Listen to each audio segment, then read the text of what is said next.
Dianggap menghina Prabowo Subianto, Menhan, akhirnya Edi Mulyadi dilaporkan polisi. Menurut saya sebenarnya bukan hanya pasal penghinaan tersebut, tetapi semburan isu sarannya yang menurut saya juga tidak kalah mengerikan.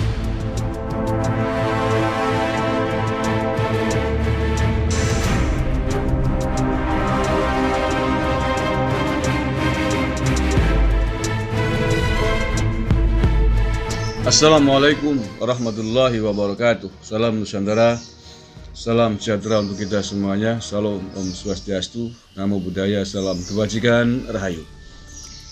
Saudara-saudaraku sebangsa setanah air yang saya cintai, saya banggakan, bertemu lagi dengan saya Agus Semar dari lereng Gunung Selamet di Banyumas, Jawa Tengah. Apa kabar semuanya? Saya doakan sehat-sehat selalu, bahagia selalu. Amin ya rabbal alamin. Hari ini hari Minggu tanggal 23 Januari 2022. Ada berita yang menarik dan cukup mengembirakan terkait dengan Edi Mulyadi, orang yang mengaku jurnalis senior, punya channel YouTube Bang Edi Channel. Wis nggak apa-apa lah, dipromosikan sekalian.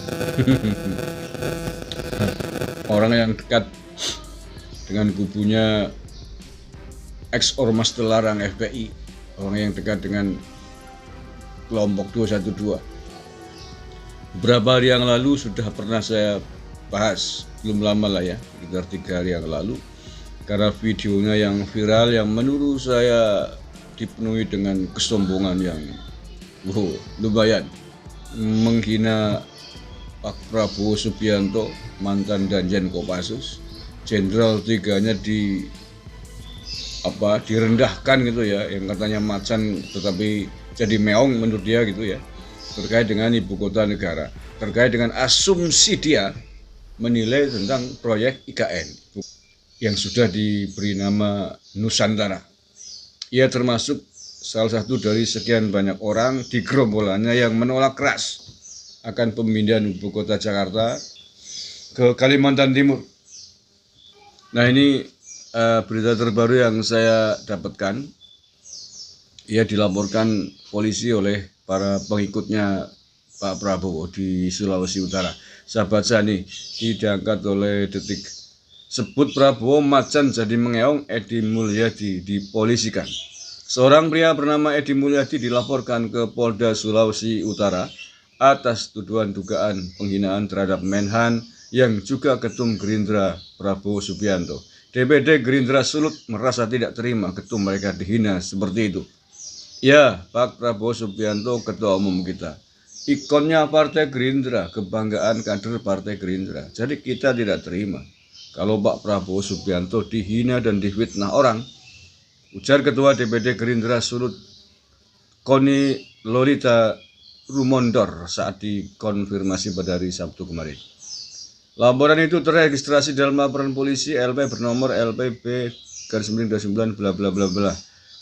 Edi Mulyadi dilaporkan atas dugaan melakukan ujaran kebencian melalui media sosial pada 21 Januari 2022. Ya. Menurut saya bukan hanya penghinaannya kepada Pak Prabowo, tetapi semburan isu sara yang sangat berbahaya menurut saya. Yakni dia menuduh tentang etnis Cina terkait dengan proyek IKN ini sebagai etnis pihak yang akan menanamkan investasi dan sekaligus yang akan menempati gitu. Ini kan berbahaya sekali. Akan saya tampilkan video saya kemarin terkait dengan yang berisi ceramah atau provokasinya Edi Mulyadi ini. Jadi yang membangun adalah pengembang-pengembang asing dari Purwokerto. Dari mana? Banyumas. Dari Cina, bos. Pengembang-pengembang Cina yang membangun di sana. Mereka nggak masalah rugi kosong, nggak masalah, karena pasti ada penduduk yang dikirim ke sana. Siapa? Warga RRC tinggal di sana. Masa gini aja nggak ngerti sih? Masa Menteri Pertahanan kayak begini aja nggak ngerti sih?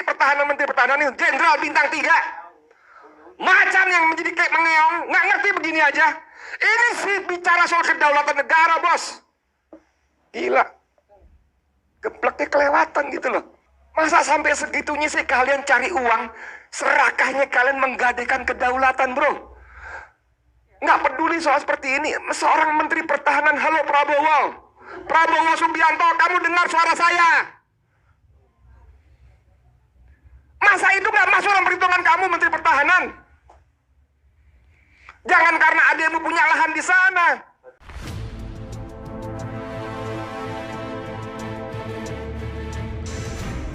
Mudah-mudahan ini menjadi pelajaran berharga. Sudah sekian kali, puluhan kali, ratusan kali semburan isu sara terkait agama, suku, ras, etnis di tanah air ini diurus oleh polisi.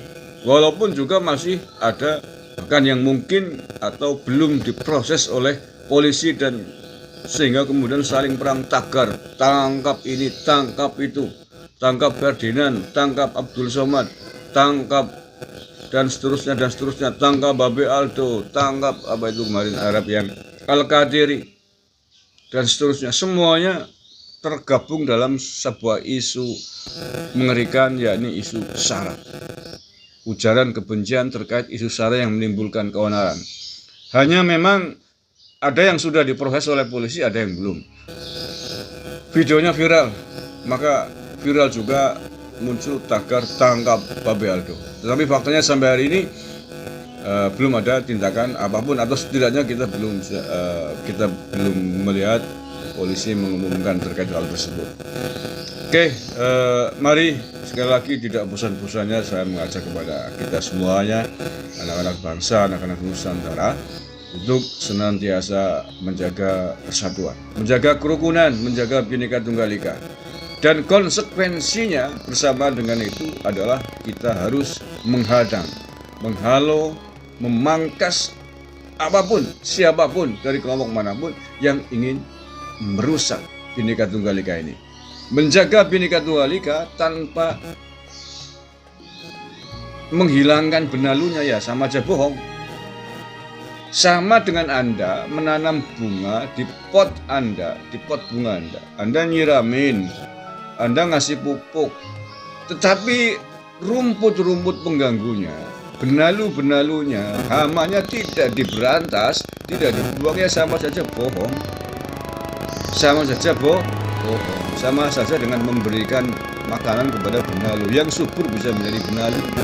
Jadi kalau kita merasa cinta dengan tanaman bunga anggrek Anda, tanaman indah bunga-bunga Anda, ya selain Anda nyiramin, ngasih pupuk, benalu, rumput-rumputnya juga harus dibuang, disingkirkan. Jangan pura-pura tidak tahu itu. Anda bilang mencintai negara ini, berdalih tawasud, berdalih demokrasi, ramah tamah. Rumah Anda digebukin, dilempari batu, mau dirobohkan oleh perampok-perampok. Anda di dalamnya enak-enak makan, duduk ngopi, pura-pura tidak tahu ada perampok. Ya roboh rumah Anda, suatu saat ada kerobohan baru tahu rasa. Itu yang terjadi di Suriah. Ini saya tujukan untuk orang yang katanya para intelektual, akademisi, bahkan mungkin tokoh-tokoh agama. Tahu ada gerombolan perampok dengan simbol-simbol radikalisme, wahabisme, intoleransi, toleransi, tapi mulutnya diam, ngomong aja nggak berani, jangan berbuat sesuatu. Itu sama, saya gambarkan begitu, sama dengan kelompok orang yang rumahnya tadi sedang dikerubung, sedang dikeroyok, dikepung oleh perampok, tapi di dalam enak-enak makan. Orang lain, penghuni yang lain sibuk menjaga rumah, sibuk menghalau perampok, dia enak-enak makan, tidur. Contohnya begitulah, biar mudah dipelajari.